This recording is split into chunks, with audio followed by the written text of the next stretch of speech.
England! England! Sup guys, I was walking on the street and I was thinking about this thing about gratefulness. It just made me think about how I talk right now.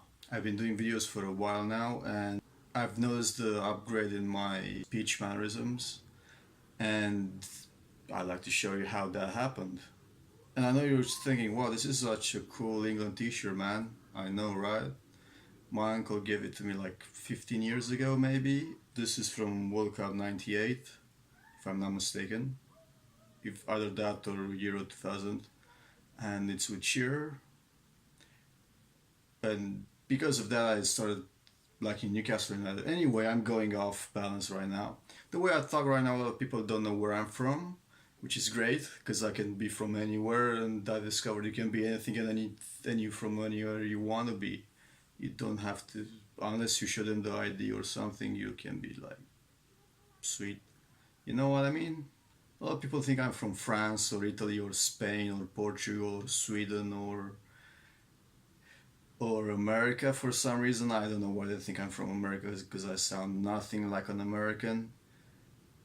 But it's people from these parts that maybe don't come in contact with other foreign peoples, which is kind of mind-boggling because it's London, 8 million people, and at least 2 of them are from outside of the UK.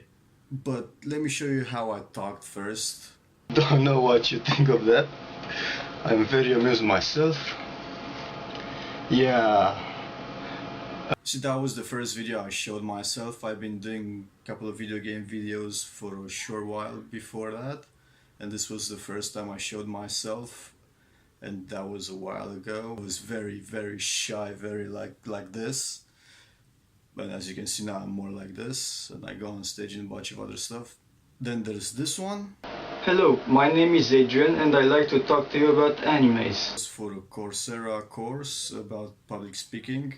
And as you can see, I tried to rehearse for that, but I also had a script or whatever I wrote back then in front of me, or actually in my hands, and I was very nervous because I never did anything like that. I mean, video game videos is one thing, but that was for like a peer review. So whatever I said back then, they would give me feedback, and that was something different. And now I'm gonna show you my third ever comedy gig.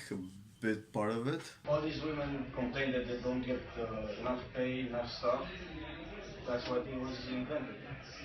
Now that one I pretty much improvised it, like I improvise all my stuff nowadays. Although I've started to rehearse my comedy, yay. As you can see, I'm talking differently now compared to back then. And one of the things is that I really wanted to change the way I spoke.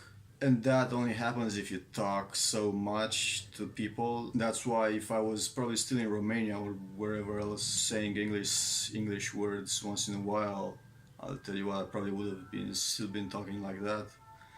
But because you keep talking, although that's not an excuse or that's not a thing, because I've just met a Korean guy that's been here for 10 plus years. He says he's a translator, but whenever I talk to him, he asks me to stop and talk slower so he can understand. I find that interesting. Yeah, and there's the ice cream man outside, yay. So that's proof of if you really want something, you can achieve something. It happens. If you want it, it happens. If you don't want it, you can make excuses. What did you want and have achieved? Or what do you want that you haven't achieved? And don't tell me like $1 million or to have a house in Miami or penthouse or date a smoking hot promo model, or I don't know, man, something. What have you done that you're proud of to have done that you can now say, you know, I used to be like that, but now I'm more like this, and I like myself more because of that? Leave a comment below, a like or a subscribe or something else.